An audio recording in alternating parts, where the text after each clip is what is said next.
కేంద్ర మంత్రికి ధర్మేంద్ర ప్రధాన్ రాజీనామా చేయడంతో గతంలో ఎవరైనా చేశారా అన్న కోణంలో చర్చ జరుగుతోంది. 1956 నుంచి ఇప్పటి వరకు కొన్ని ఘటనలు బాధ్యత వహిస్తూ కేంద్ర మంత్రి పదవులకు రాజీనామా చేశారు. 1956లో లాల్ బహదూర్ శాస్త్రి మంత్రి పదవికి రాజీనామా చేయగా కొన్నేళ్ల క్రితం రైల్వే మంత్రికి సురేష్ ప్రభు రిజైన్ చేశారు.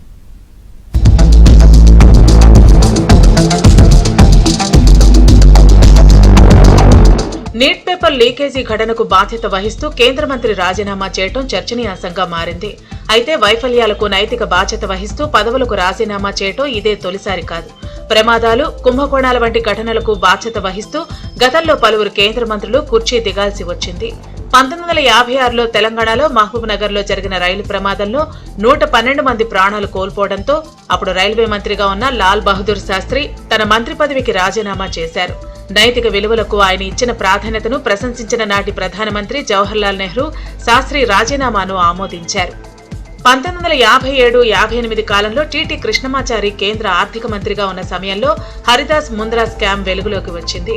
ముంద్రా కంపెనీలలో లైఫ్ ఇన్సూరెన్స్ కార్పొరేషన్ నిధులు దుర్వినియోగానికి సంబంధించి ఆరోపణలు వెలుగులోకి వచ్చాయి.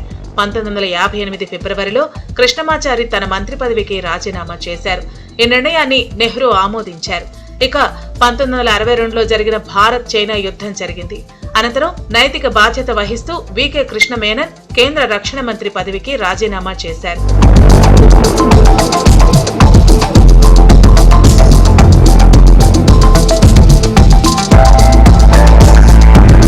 1993లో మాధవరావ్ సింధియా పౌర విమానయాన శాఖ మంత్రిగా ఉన్నారు.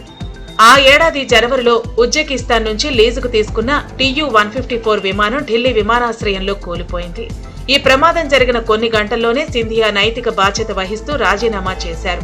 1999 ఆగస్టు 2న పశ్చిమ బెంగాల్లోని గసల్ వద్ద సిగ్నలింగ్ లో లోపం కారణంగా అవధ్ అస్సాం ఎక్స్ప్రెస్, బ్రహ్మపుత్ర మెయిల్ రైళ్లు ఢీకొన్నాయి.